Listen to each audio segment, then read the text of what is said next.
उत्तर प्रदेश के जिला प्रयागराज में एक थाना लगता है पूरा मुफ्ती। और पूरा मुफ्ती थाना क्षेत्र में एक रेलवे स्टेशन है जिसका नाम है बमरोली। बमरोली रेलवे स्टेशन के पास में जो ट्रैक है वहां पर कुछ लोग जाते हैं। ये तारीख थी 22 अगस्त 2025 की रात लगभग पौने 12 बजे के आसपास। कई लोग थे, उनके पास एक लाश होती है और लाश को वो उस ट्रैक पर रख देते हैं और इंतज़ार कर रहे थे कि कोई ट्रेन आएगी और उसके बाद इसके क्षतिग्रस्त हो जाएगा या क्षत विकसित हो जाएगा। वो इंतज़ार कर रहे थे और इंतज़ार करते करते एक ट्रेन आती है जो कि डिब्रूगढ़ एक्सप्रेस गाड़ी होती है। जैसे वो उस लाश के ऊपर से गाड़ी गुजरती है उसके बाद लाश के कई टुकड़े हो जाते हैं। रात का अंधेरा था, उन्होंने अपने अपने मोबाइलों की टॉर्च जलाते हैं, एकदम पास में जाते हैं और जाकर देखते हैं। और देखने के बाद कहते हैं कि हाँ, इसके कई टुकड़े तो हो गए लेकिन ये अभी भी इसकी पहचान हो जाएगी। एक काम करते हैं, फिर से इस ट्रैक पर इसको लाश को रख देते हैं और जब दूसरी ट्रेन गुजरेगी तो उसके बाद और ज़्यादा टुकड़े हो जाएंगे। दरअसल इस ट्रैक पर लगभग 204 ट्रेनें हैं जो लगभग 24 घंटे में गुजर जाती हैं। ट्रेन आ रही थी, जा रही थी और उसके लाश के छोटे छोटे टुकड़े हो रहे थे। जैसा उन्होंने सोचा था कि इसकी पहचान ना हो, ठीक वैसे ही हो जाता है। और उसके बाद फिर पुलिस तक ये सूचना पहुंचती है कि ट्रैक पे एक लाश पड़ी हुई है। पुलिस आती है, उस लाश को कब्जे में लेती है। कब्जे में लेने के बाद पोस्टमार्टम में बस यही आता है कि उसके छोटे छोटे टुकड़े हो गए हैं। लेकिन क्या हुआ, कैसे हुआ, इसके बारे में पुलिस ने जानने की तमाम कोशिशें की लेकिन पुलिस को जब सफलता नहीं मिलती है, ऐसे ही सूचना दी जाती है अलग अलग थानों में कि ये एक लाश मिली है, इसकी के बारे में कहीं कोई सूचना हो तो आकर यहाँ संपर्क कर सकता है, लेकिन कोई संपर्क नहीं करता। पुलिस मजबूरन 72 घंटे बाद उस लाश का अंतिम संस्कार कर देती है जो टुकड़े में लाश मिली थी। अब कातिल कौन है, कत्ल किसने किया है, क्यों किया है, इसका सवालों का जवाब जानने की तमाम कोशिशें की जा रही थी लेकिन ऐसा लग रहा था कि शायद कातिल कभी पकड़े नहीं जाएंगे। लेकिन पुलिस जब इस मामले की जांच पड़ताल करती है तो आखिरकार 6 दिन के बाद कातिल भी पकड़े जाते हैं और कत्ल के पीछे की जो वजह थी वो उसका भी खुलासा हो जाता है। और जब खुलासा होता है तो लोगों को यकीन नहीं हो रहा था इस घटना की। न केवल उस शहर में, उस जिले में, बल्कि पूरे प्रदेश भर में चर्चा हो रही थी क्योंकि जो मरने वाला था वो बीजेपी का नेता जो था। आदाब, नमस्कार, सत श्री अकाल। मैं उस्मान सैफी। आज की जो सच्ची घटना मैं आपको सुनाने जा रहा हूं, ये सच्ची घटना है उत्तर प्रदेश के प्रयागराज का एक थाना लगता है नवाबगंज। और नवाबगंज थाना क्षेत्र का एक गांव लगता है हतीगहां। हतीगहां मोहम्मदपुर का रहने वाली एक महिला जिसका नाम बबली यादव है, जो कि भारतीय जनता पार्टी की जिला पंचायत सदस्य हैं। और 23 अगस्त 2025 की सुबह दरअसल वो नवाबगंज थाने में जाती हैं और जाकर कहती हैं कि साहब, जो उनका पति है 22 अगस्त 2025 की शाम 5 बजे से अपनी स्कॉर्पियो कार लेके चले गए हैं लेकिन वापस लौट कर नहीं आए। हमने अपनी तरफ से प्रयास किया, जहां जहां उनका उठना बैठना था, जहां जहां वो आते जाते हैं, उनसे पूछा, पड़ताल की, लेकिन कहीं उनका आता पता नहीं चल रहा है। उनका नंबर भी बंद आ रहा है, आप मदद कर दीजिए। पुलिस जैसे ही सूचना को प्राप्त करती है, पुलिस के लिए एक बहुत बड़ा मामला था क्योंकि एक जिला पंचायत सदस्य है और वो भी भारतीय जनता पार्टी से जुड़ा हुआ हो तो जाहिर सी बात है पुलिस पे एकदम से दबाव पड़ जाता है। पुलिस अब इस मामले की जांच पड़ताल में जुट जाती है। इसके लिए क्योंकि बीजेपी नेता से जुड़ा मसला था इसलिए एसओजी की टीम का गठन कर दिया जाता है। साथ ही नवाबगंज थाने की 4 टीमों का गठन किया जाता है और ये मिलकर नवाबगंज थाने की पुलिस, एसओजी दोनों मिलकर बीजेपी के नेता को तलाश करना शुरू कर देते हैं। तमाम कोशिशें की जा रही थी, आसपास के लोगों से बातचीत की जा रही थी, मोबाइल की सीडीआर निकलवाई जाती थी और लोकेशन निकलवाई जा रही थी, सीसीटीवी कैमरे भी खंगाले जा रहे थे, लेकिन जब कोई पता नहीं चल रहा था, इसी बीच में एक उम्मीद की किरण जग जाती है। दरअसल चित्रकूट की पुलिस का फोन पहुंचता है इस प्रयागराज की पुलिस के पास और कहा जाता है कि एक लावारिस हालत में हमें स्कॉर्पियो कार खड़ी हुई मिली है, आप आकर देख लीजिए, कहीं ऐसा तो नहीं है ये आपका काम का कोई मामला हो। जैसे ही पुलिस को ये सूचना मिलती है, अब यहाँ से नवाबगंज की पुलिस, एसओजी, ये टीम वहाँ पहुँच जाती है। अब उस कार को देखा जाता है, इनकी स्कॉर्पियो को देखा जाता है, पड़ताल की जाती है। पता चलता है कि जिस व्यक्ति की तलाश की जा रही है, जो गुमशुदा हो गया है, लापता हो गया है, जो बीजेपी का नेता है और साथ ही पूर्व जिला पंचायत सदस्य भी रहा है, वर्तमान में उसकी पत्नी सदस्य है, दरअसल ये तो उसी की गाड़ी है।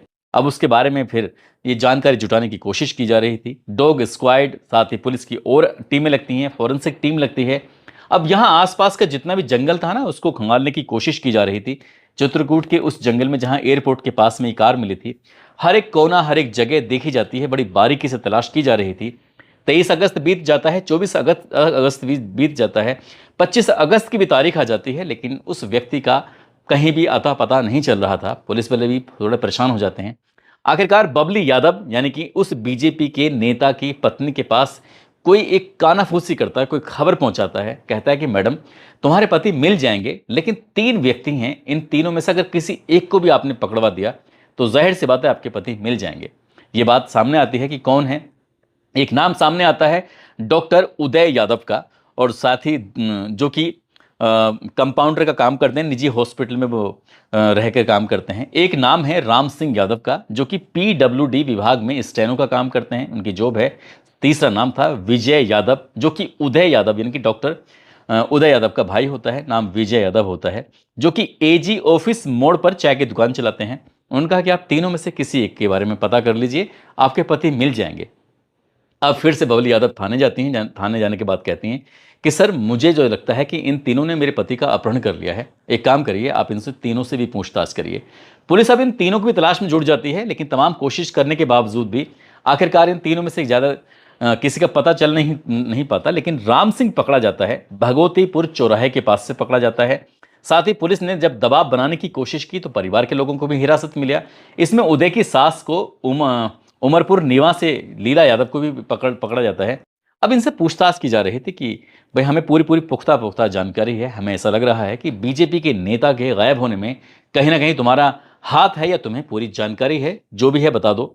अब पुलिस ने अपने तरीके से सख्ती से जब पूछताछ करना शुरू किया है, तब जाकर कहानी निकल के सामने आती है। दरअसल राम सिंह कहता है कि ये जो नेता था ना, ये लंगोट का कच्चा था। जब ये इस तरह की बात आती है तो पुलिस वाले कहते हैं तमीज़ से बात करो।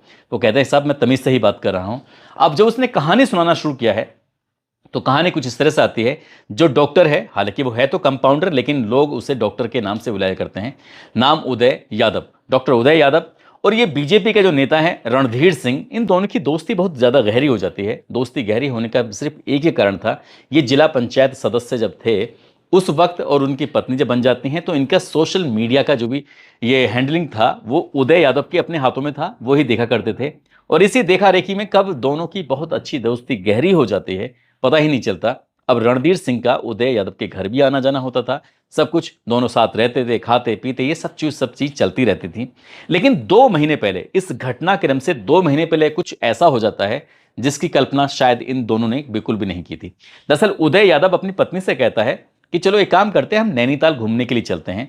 8 साल का उनका बेटा होता है, वो 8 साल के बेटे को भी नैनीताल लेके चल देते हैं। अब यहाँ से जब नैनीताल जाने वाली बात आती है, रणधीर सिंह का फोन आ जाता है। रणधीर सिंह कहते हैं कि भाई क्या बात है, कहाँ जा रहे हो? वो कहते हैं कि हम लोग नैनीताल जा रहे हैं, क्या तुम भी चलोगे? क्योंकि इसकी जो पत्नी है उदय सिंह की पत्नी का नाम है अंजलि यादव।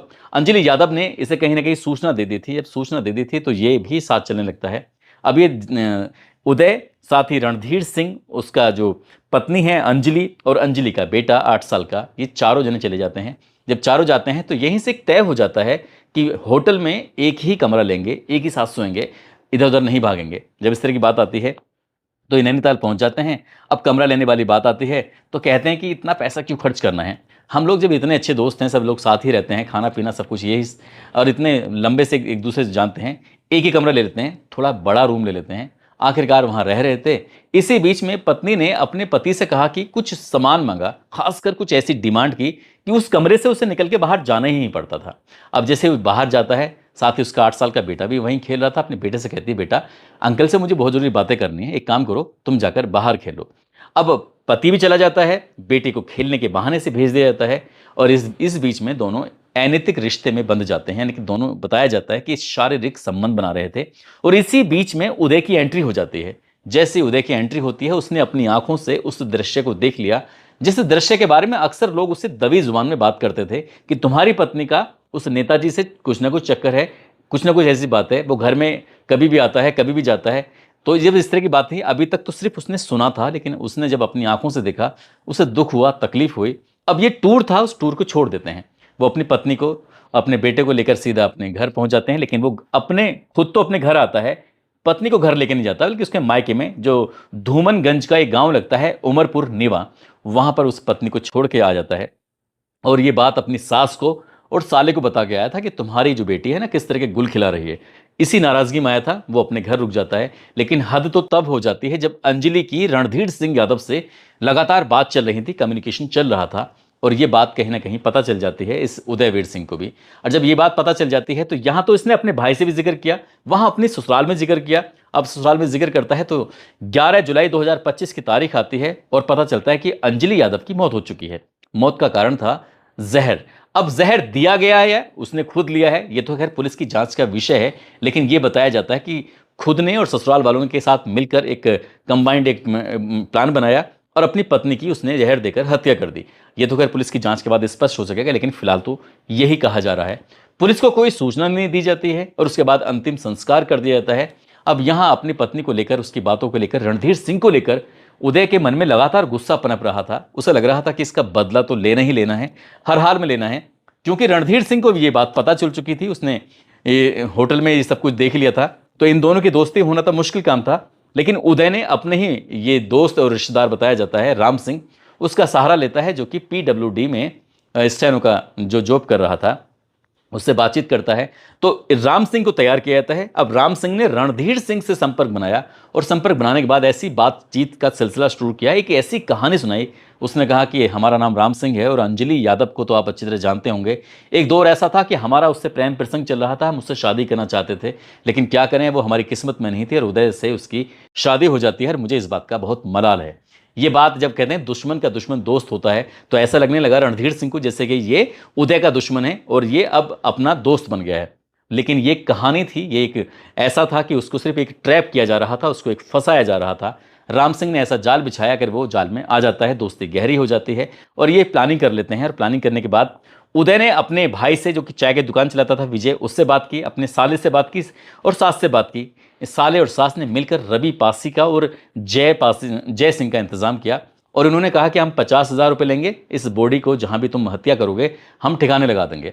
तारीख चुनी जाती है 22 अगस्त 2025 की। नवाबगंज बाजार के पास एक ढाबा होता है, वहां बैठकर आराम से खाना वाना खाते हैं और खाना खाने के बाद खूब सारी शराब पीते हैं। और शराब इसको, यानी कि रणधीर सिंह को, पूर्व जिला पंचायत सदस्य जो कि बबली यादव के पति, जो बीजेपी के नेता हैं, उनको जानबूझकर ज़्यादा मात्रा में शराब पिलाई जाती है। जब वो बेहोशी की हालत में हो जाते हैं, उसके बाद यहाँ से गाड़ी चलने लगती है और जब गाड़ी चल रही थी तभी कोई भारी वस्तु उनके सर में मारी जाती है और जो बेहोशी जैसे हालत में हो जाते हैं, उसके बाद उनकी गला दबाकर हत्या कर दी जाती है। लेकिन उदय का गुस्सा अभी भी शांत नहीं हो रहा था। उसे बार बार वो मरे हुए इंसान को जो पीछे पड़ा हुआ है गाड़ी में, उसको फिर भी मार रहा है, पीट रहा है, छेत रहा है और अपना गुस्सा जाहिर कर रहा है, क्योंकि ये सारी कहानी पुलिस को राम सिंह ने सुनाई थी।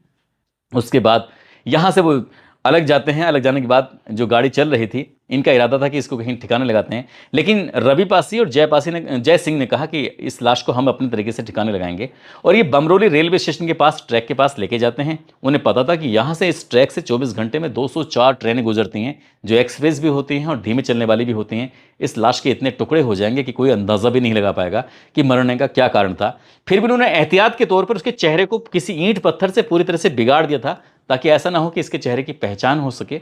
और उसके बाद वो आराम से इत्मीनान से देख रहे थे। डिब्रूगढ़ एक्सप्रेस गाड़ी जब उस ट्रैक से गुजरती है तो वहाँ पर लाश रखी हुई थी और उसके कई टुकड़े हो जाते हैं, लेकिन उनको तसल्ली नहीं होती है। उसके बाद फिर से इंतजार किया जा रहा था कि और गाड़ी आएगी, उसके और टुकड़े होते हैं और जब उन्हें तसल्ली हो जाती है कि अब इसकी पहचान होना बहुत मुश्किल है, इसलिए वो वहाँ से निकल जाते हैं। रवि पासी और जय सिंह ये निकल जाते हैं, साथ ही जो तीन होते हैं, राम सिंह, विजय और जो उसका एक नौकर भी साथ में था, सुजीत, जिसका श्रीवास्तव जिसका नाम है।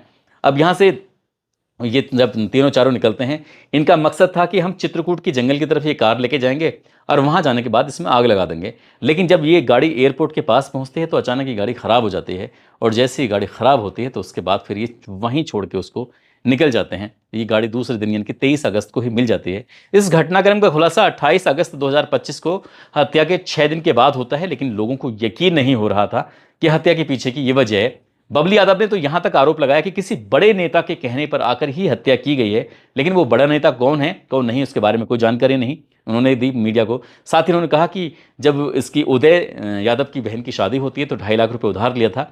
ये 2.5 लाख रुपए वापस लेने की बात कर रहे थे, वो ना देने पड़े इसलिए इन्होंने हत्या की है। लेकिन पुलिस के सामने जो बात आती है वो यही आती है कि अंजलि यादव, जो कि उदयवीर की पत्नी होती है, रणधीर सिंह के उसके साथ अवैध संबंध थे और इस अवैध संबंध के बारे में उदय सिंह को पता चल जाता है और इस बात पर उसकी हत्या हो जाती है। दोस्तों, इस पूरे घटनाक्रम को सुनाने का उद्देश्य किसी को परेशान करना नहीं है, किसी का दिल दुखाना नहीं है, बल्कि आपको जागरूक करना है, आपको सचेत करना है। और जिस तरह से जो बीजेपी के नेता है, पूर्व जिला पंचायत सदस्य, उसका काम धाम देखा करता था उदय यादव सिंह, और उसी ही की पत्नी से उसके अवैध संबंध हो जाते हैं। तो उसे लग रहा था शायद किसी को पता नहीं चलेगा, लेकिन ऐसे रिश्ते कभी छिपते नहीं हैं, वो देर से भी उनका पता चल जाता है। लेकिन इस बात की भी किसी ने कल्पना नहीं की थी कि उस नेता की इतनी बुरी उसे मौत दी जाएगी, बुरी मौत मिलेगी। फिलहाल पुलिस इस मामले के हर एक पहलू की जांच कर रही है, हर एक सदस्य को पहचानने की कोशिश कर रही है, इस पूरे घटनाक्रम में कौन कौन है, और कड़ियों को जोड़ने के बाद फिर चार्जशीट लगाई जाएगी और दोषियों को सजा दिलाने की कोशिश की जाएगी। दोस्तों, जाते जाते बिहार की रहने वाली जानवी चौहान हैं और छत्तीसगढ़ के अजीत पटेल हैं। जानवी चौहान जी को और अजीत पटेल जी को जन्मदिन की बहुत बहुत शुभकामनाएं, बहुत बहुत मुबारकबाद। और मेरठ के रहने वाले हरीश कुमार हैं, उनकी पत्नी पिंकी कश्यप हैं। आज इनके शादी की सालगिरह है, इनको शादी की सालगिरह की बहुत बहुत शुभकामनाएं, बहुत बहुत मुबारकबाद। कुछ लोगों ने नाम लेने की अपील की है। निधि राठौर हैं, अंजना शर्मा हैं, कुंवर आशीष सिंह चंदेला हमीरपुर से, रजा अंसारी बिजनौर से, हर्षित मीणा दौसा से, वंश कश्यप, तारीफ खान हैं, पुरुषोत्तम पटेल छत्तीसगढ़ से, इब्राहिम खान राजस्थान से, सरोजनी सोनी बिहार से, साजिद अली गाजियाबाद से, सोना सिंह, आकिल हुसैन रामपुर से, जय कुमार, दिशा कुमारी गुजरात से, वीरेंद्र कुमार श्रीवास अलीपुरा से। आप सब लोग अपना ख्याल रखें, सुरक्षित रहें। जय हिंद, जय भारत।